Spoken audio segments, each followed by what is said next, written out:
In Palestine, Israel's criminal attacks against civilians in Gaza continues. More than 20 Palestinians were killed and dozens injured in the latest shelling of residential buildings in southern Gaza. EU authorities reported the influx of migrants through the Mediterranean route drastically increased during 2023. And in Vietnam, Chinese President Xi Jinping arrived for a two-day state visit to strengthen bilateral ties on the premise of promoting a shared future. Hello, welcome from the South. I'm Luis Alberto Matos from the TeleSUR studios in Havana, Cuba. We begin with the news.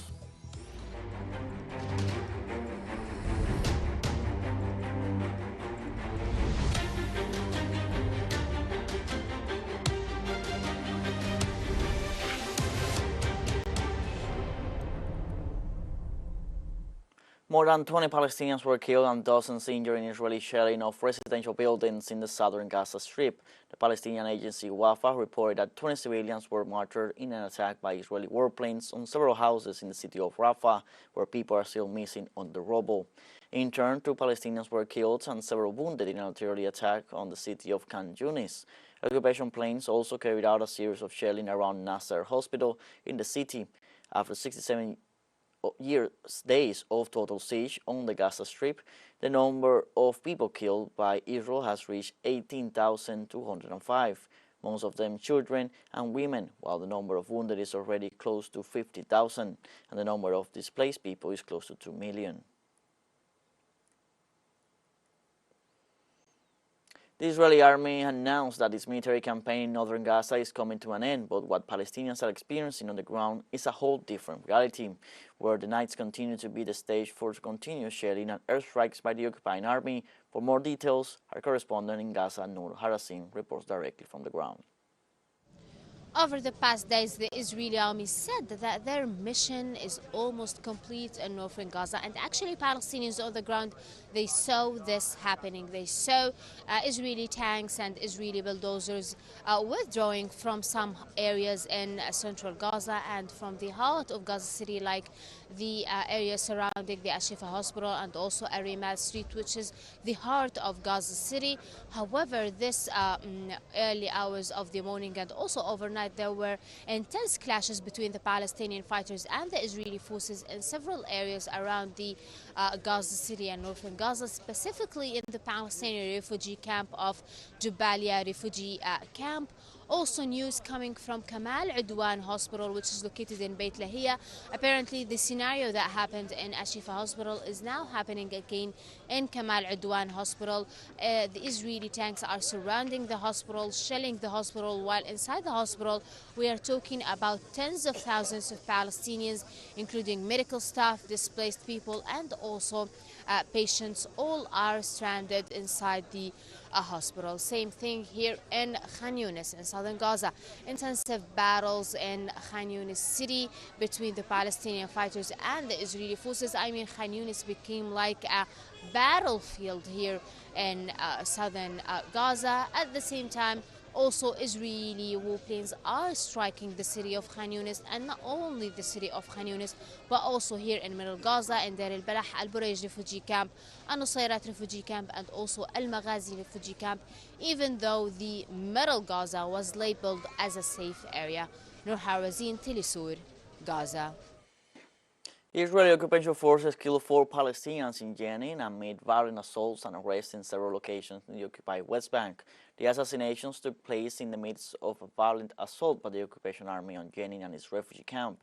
Local sources reported that Israeli soldiers raided many houses after invading them with military bulldozers and amid clashes with the Palestinian resistance in different areas.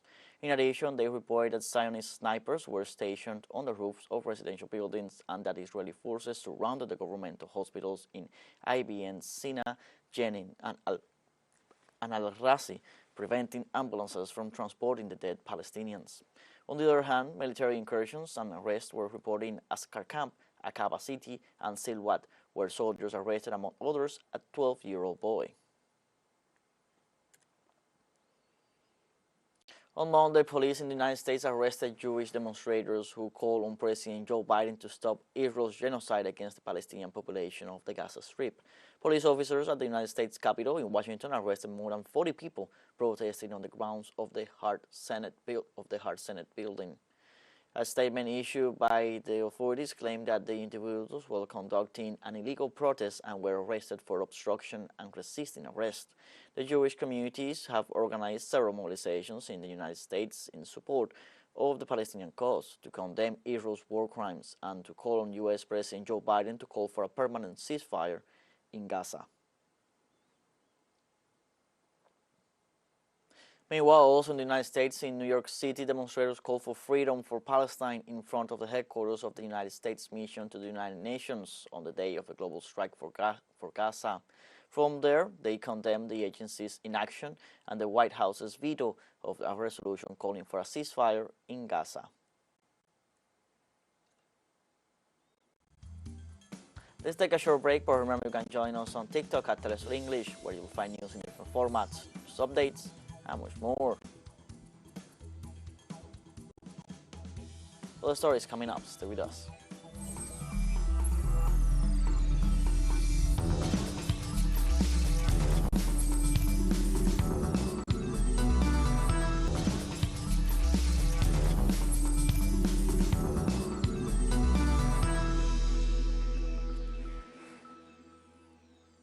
Welcome back from the South. In Venezuela, the High Commission for the Defense of the Essequibo has been set up, an entity that will be in charge of vitalizing the popular mandate in favor of vindicating the country's historical rights over this territory.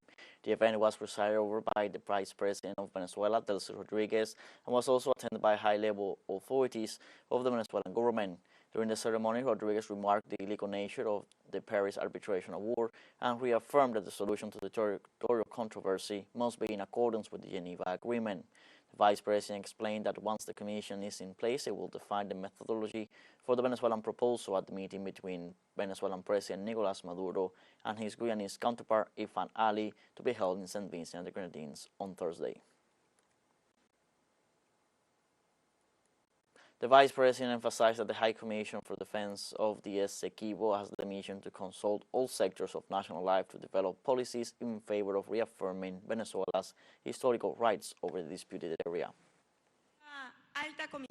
This High Commission has been designated precisely for the broadest consultations at the national level with all the sectors of national life that make and develop policies in the economic, political, social, and cultural spheres. The entire national life, the national academies, must also be consulted by this High Commission for the Defense of the Guyana Essequibo.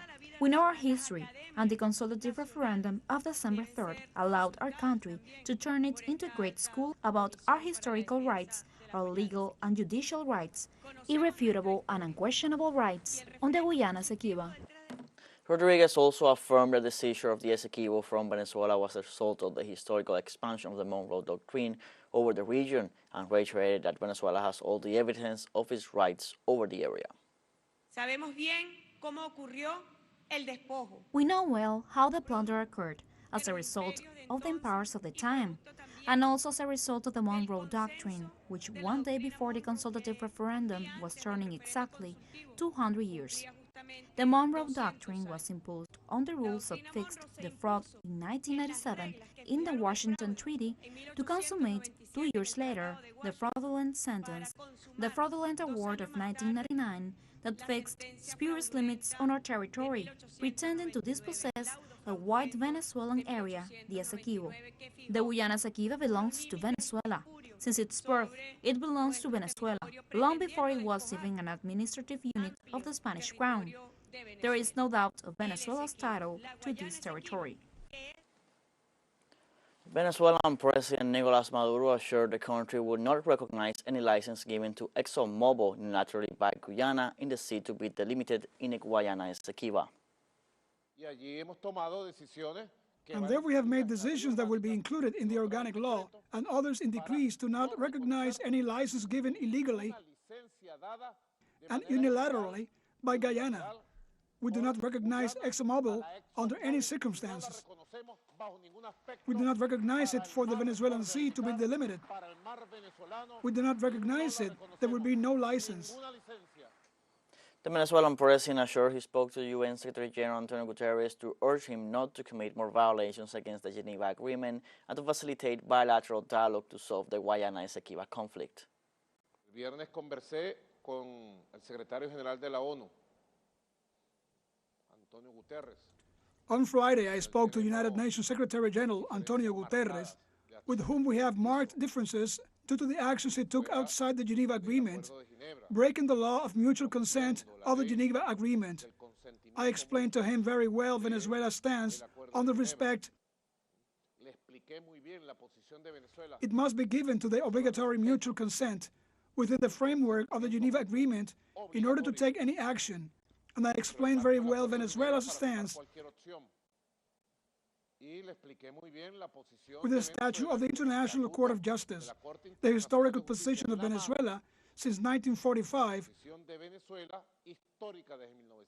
on the non-recognition of the jurisdiction of the International Court of Justice to settle the controversy of the Guyana-Esequiba, and I asked him to play a positive role to resume the dialogue. He committed himself to me that he was going to do it. In Peru, the authorities of the Constitutional Court requested the nullity of the decision to release dictator Alberto Fujimori. Members of Constitutional Court affirmed that this resolution of the judiciary was taken in a session with 4 of the 6 members present.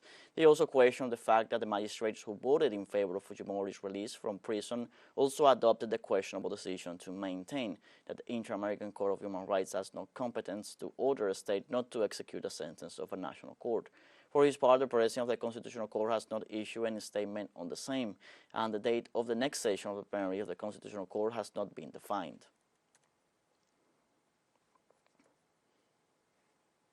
In Brazil, students from several countries graduated in the fields of cooperativism and agroecology management from the Hugo Chavez International class. The event was attended by the Vice Minister for the Communes of Venezuela, Lidis Altuve, and several leaders of the popular movements of the country.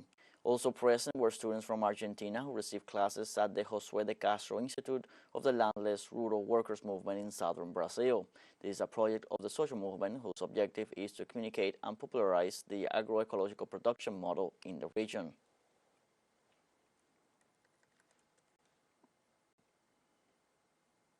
European Union authorities reported the number of migrants using the Mediterranean route increased dramatically during 2023. The European Border and Coast Guard Agency Frontex said that the total number of migrants arriving in the European Union by non-regular means exceeded 355,000 at the end of last November. The Central Mediterranean route, marked by crossings to Italy from Tunisia or Libya, continued to be the most common route of entry to the European continent. Frontex warned that its figures are not exhaustive as they only include migrants processed by government officials and not those entering the bloc undetected. We have a second short break coming up, but before we invite you to join our WhatsApp community for our English-speaking audience, you can scan the QR code on screen to join directly and share the link to reach more people. Constant news coverage of Latin America and the Caribbean as well as the rest of the world. Stay connected and informed with TeleSUR. Final short break, don't go away.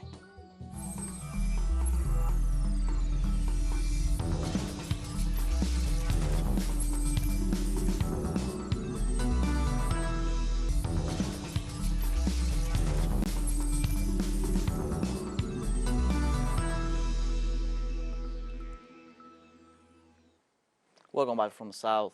On Tuesday, the President of China, Xi Jinping, arrived in Vietnam as part of a 2-day state visit, which seeks to strengthen bilateral ties under the premise of promoting a shared future. Upon his arrival in Hanoi, locals lined the streets of the capital to welcome Xi, waving national flags of China and Vietnam. The President will hold talks with the General Secretary of the Vietnamese Communist Party, Nguyen Phu Trong, and the country's President, Vo Van Thuong, with the expectation of taking bilateral relations to a new level. The two sides will discuss the improvement of China-Vietnam relations, focusing on 6 main areas, including politics, security, practical cooperation, public transport, multilateral affairs, and maritime issues.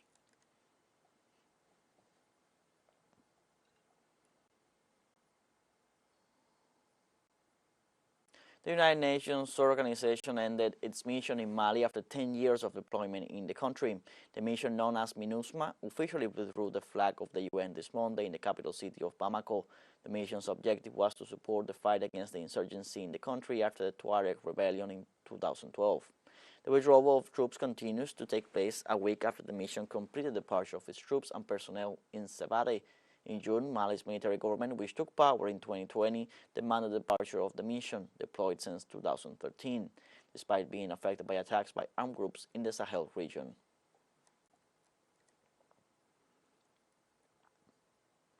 The head of the UN mission in the Democratic Republic of the Congo voiced concern on Monday about the escalating risk of direct military confrontation between the Democratic Republic of the Congo and Rwanda, as Kinshasa calls for a speedier withdrawal of peacekeepers. In recent weeks, the situation in DRC's North Kivu province on the border with Rwanda has further deteriorated, UN envoy Bintou Keita tells the Security Council. Relations between Kinshasa and Kigali, still tense since the wars of the 1990s and 2000s, have soured in the last 2 years with the resurgence of the M23 rebels in North Kivu. DRC has accused Rwanda of supporting the Tutsi-led fighters who have seized swaths of lands in the east of the country since launching an offensive in late 2021. The heightening of regional tensions comes as Kinshasa has asked the world body for the accelerated departure of some 14,000 peacekeepers starting this month, amid public perceptions that the blue helmets are ineffective.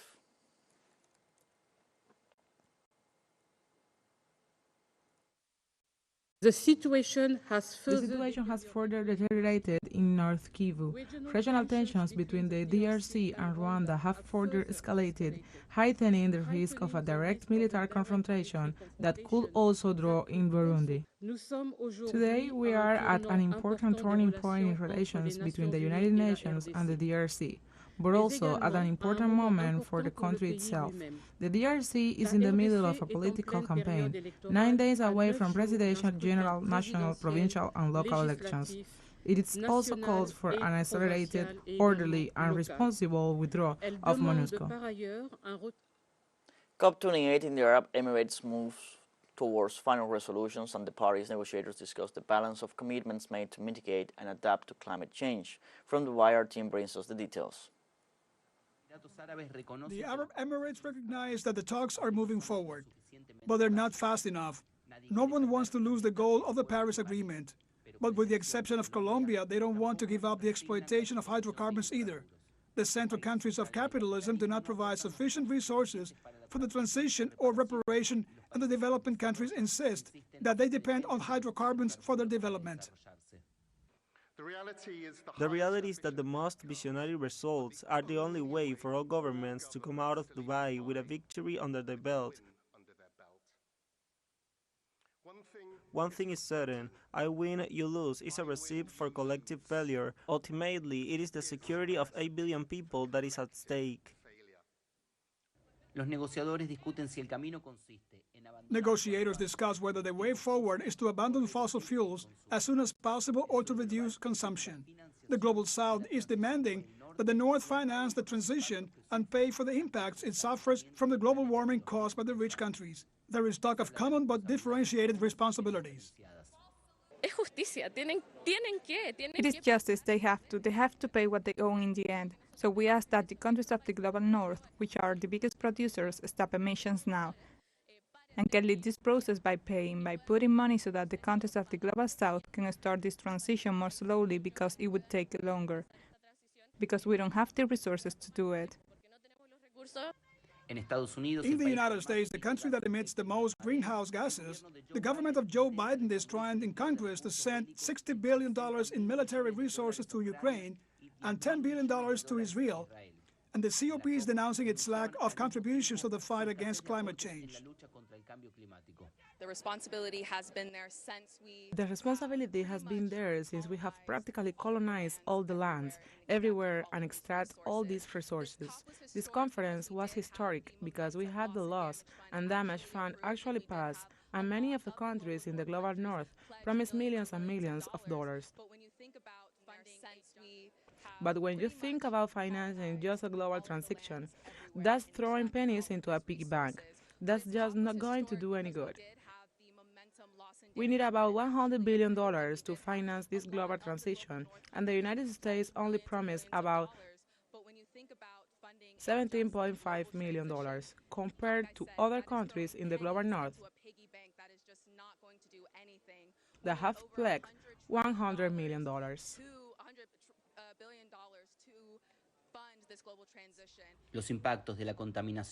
The impacts of pollution are not only affecting the atmosphere. The U.S. oil companies ExxonMobil and Shell are among the main responsible for the destruction of the Niger River in the rural village where Friday Nabani lives in Nigeria. We demand that this conference provide funding for adaptation. We demand that the form of loss and damage be higher, not just the billion that the millionaires are talking about. We expect that around $400 billion can be allocated to all the vulnerable community who have been impacted by climate change, who live in floods, who live in disasters, who have become climate refugees on their own land. The new feature of COP28 was the multipolarity and the weight of the Global South in achieving the approval of the Loss and Damage Fund through the G77 plus China bloc. The most important thing, in my opinion, is the political recognition that losses and damages exist and require financing because for many years, although it seems incredible now, this was discussed. Developed countries say that this was adaptation and it was covered by adaptation. In other words, they did not give it a personality of its own. That's the glass half full. The glass half empty is that in reality, the needs for financing the losses and damages are in the order of billions for the countries that suffer. For the moment, there is no solution in sight. Everyone knows that the critical barrier of a 1.5 degrees increase in temperature will be surpassed. The planet is already 1.3 degrees above pre-industrial levels, and according to the United Nations, the probability of achieving the objective is reduced to 14%. Ignacio Lemus y Julia Nassif para TeleSUR. We have come to the end of this news brief, but before saying goodbye, we want to thank our Caribbean audience, especially the audience of Trinidad and Tobago. We are pleased to share our newscasts and contribute to provide an alternative news source of the latest world events. You can find these and many other stories on our website at telesurenglish.net. You can join us on our social media on Facebook, X, Instagram, Telegram, and TikTok. For TeleSUR English, I'm Luis Alberto Matos. Thank you for watching.